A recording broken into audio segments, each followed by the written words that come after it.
नमस्कार दोस्तों। काफ़ी समय बाद ऑनलाइन आ रहा हूँ। बीच में थोड़ा सा मौका नहीं मिल पाया, टाइम नहीं लग पाया। तो आने का कुछ विशेष कारण ये भी रहा कि जैसे कि आप लोगों को पता ही होगा कि एसएससी सिलेक्शन पोस्ट फेज़ 3 का एग्ज़ाम हुआ था। अभी फेज़ 13 का एग्ज़ाम हुआ था, जो लगभग आई थिंक 24 जुलाई से 1 अगस्त के बीच हुआ। और ये एग्ज़ाम काफ़ी विवादों में चल रहा है। कुछ सॉरी टीचर भी गिरफ़्तार हुए हैं। तो कई लोगों की समझ में नहीं आया, तो कई हमारे जानने वाले थे, उन्होंने कहा चल आप बनाइए, कुछ बोलिए। तो मैं इस पोस्ट के माध्यम से आप लोगों को अवगत करा रहा हूँ कि सेंटर पर जो खामियां देखी गई, जैसे कि सेंटर पर लास्ट मिनट कैंसिलेशन हुआ, पुअर कोऑर्डिनेशन की कंप्लेंट आई। आपने देखा होगा वीडियो में भी कई बच्चों की वीडियो आ रखी है। वेंडर और अथॉरिटी पर आरोप लगाए जा रहे हैं। एसएससी मिस मैनेजमेंट हुआ पूरी तरीके से, आपने देख ही लिया होगा। और कई इसमें टीचर भी हैं, जैसे आपने एक नीतू मैम सुना होगा, इंग्लिश पढ़ाती हैं वो केडी क्लासेस में और केडी कैंपस में, उनका एक चैनल है, उसमें पढ़ाती हैं इंग्लिश की, बहुत अच्छी टीचर हैं। और उनके यहाँ से काफ़ी बच्चों के सिलेक्शन भी हुए हैं पिछले विगत वर्षों में, और काफ़ी अच्छा उनका मोटिवेट भी करती हैं, एजुकेटर भी बोल लीजिए। तो उनको भी अरेस्ट किया गया है, और अरेस्ट करने का प्रमुख कारण ये रहा कि जैसे कि बच्चे विरोध कर रहे थे उस चीज़ का, तो उन्होंने उनके सपोर्ट किया और पुलिस ने उनको अरेस्ट कर लिया। तो अब आप सोच ही सकते हैं कि जिन लोगों को अरेस्ट होना चाहिए उन पे तो कोई बात ही नहीं आ रही है, जो इस पूरी घटना के लिए जिम्मेवार हैं। और पूरी तरीके से प्रशासन विफल रहा, और जो लोग थोड़ा सा मेहनत कर रहे हैं और समाज में अच्छा कार्य करने का प्रयास भी कर रहे हैं, क्योंकि मैंने देखा हुआ है और ख़ुद मेरा अनुभव भी रहा है, पर्सनल एक्सपीरियंस, कि जितने भी कोचिंग इंस्टीट्यूट, अधिकतर कोचिंग इंस्टीट्यूटों में काफ़ी अच्छे टीचर हैं। आई थिंक मैं सोचता हूँ कि शायद कोई क्वालिफाइड टीचर भी इतना नहीं पढ़ा पाता, और अच्छे से पढ़ाता भी है, ध्यान भी देता है, खड़े होकर 2-3 घंटे के लेक्चर भी देता है अपने अच्छे से। और एक बच्चों के बीच कंपटीशन की भावना भी विकसित करते हैं, और उसके साथ साथ मोटिवेट भी करते हैं। और काफ़ी गरीब बच्चों के जब सिलेक्शन होते हुए हमने देखे हुए इन कोचिंग इंस्टीट्यूट से, तो खुशी भी मिलती है। और आप देख ही रहे होंगे, हम देखते थे कि हमारे टाइम में, कॉलेज टाइम में ही फ़ीस हज़ार रुपए हुआ करती थी एक सब्जेक्ट की।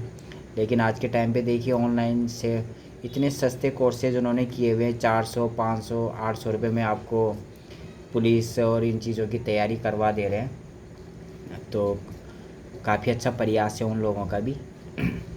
और जिस तरीके से मैंने नीतू मैम की क्लासें पढ़ी हैं यूट्यूब वगैरह पे, मेरा पर्सनल उनका जो बिहेव है और जिस तरीके से उनका नेचर है, तो बहुत ही गलत कार्य है ये, शर्मनाक बोल सकते हैं हमसे। क्योंकि इस तरीके से एजुकेशन और अपने हक की लड़ाई के लिए बच्चों का भी राइट बनता है।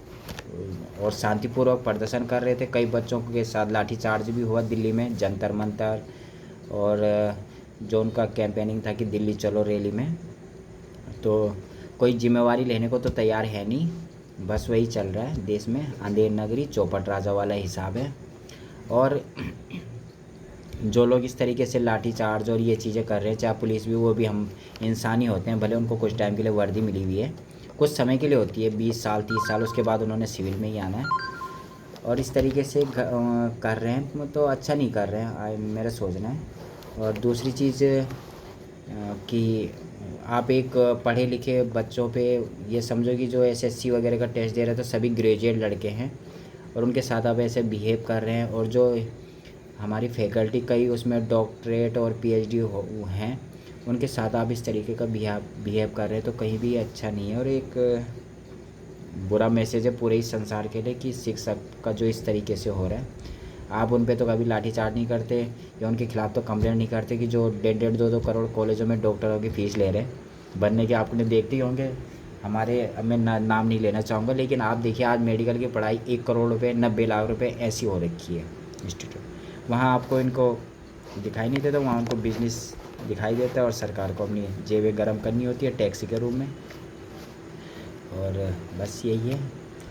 तो हमारा तो विशेष अनुरोध है प्रशासन से कि इसकी पूरी जांच होनी चाहिए। जांच ही क्या, उनको कम से कम आरोप, जो इस घटना के लिए आरोपी हैं उन पर सज़ा भी होनी चाहिए।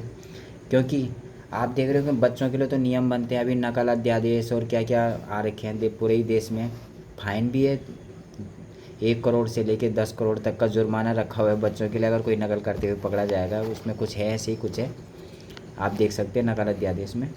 और जो इस तरीके की घटनाएं कर रहे हैं, पूरे के पूरे पेपर आपके, मतलब कोई वही नहीं है कि सेंटर में बच्चों को पता ही नहीं है कि टेस्ट कहाँ देना है, लास्ट मोमेंट पे आप चेंज कर दे रहे हो, सेंटर वाले ही चेंज कर दे रहे हैं।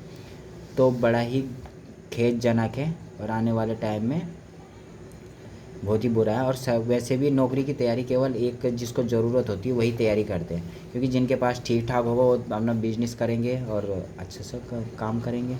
तो नौकरी कई, ये सोचिए कि 5 एक छोटी सी भी भर्ती होती है तो लड़कों को भर्ती होते होते 4-5 साल लग जाते हैं ज्वाइनिंग लेते लेते, अगर कोई निकलता है। और इतने लंबे पीरियड तक तैयारी करते रहते हैं। तो हम सब लोगों को सपोर्ट करना चाहिए एक अच्छे समाज और अच्छे नागरिक की तरह अपना कर्तव्य निभाने के लिए।